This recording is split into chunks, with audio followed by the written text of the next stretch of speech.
Здравейте, казвам се Паулина и съм родом от град Перник. В момента работя като координатор в хедж фонд.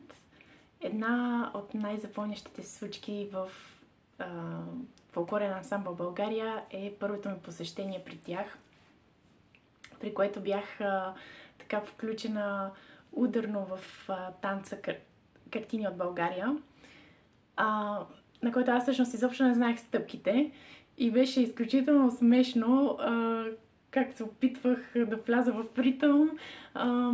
Едни ме дъпаха на едната страна, други на другата страна и най-очаквано накрая изведнъж някой ме дръпна, скупчихме се в центъра с много хора, аз не знаех какво става, някой ме вдигна, започна да ме върти, беше изключително забавно и много се забавлявах. Какво за мен е танцов фолклорен ансамбъл България? За мен е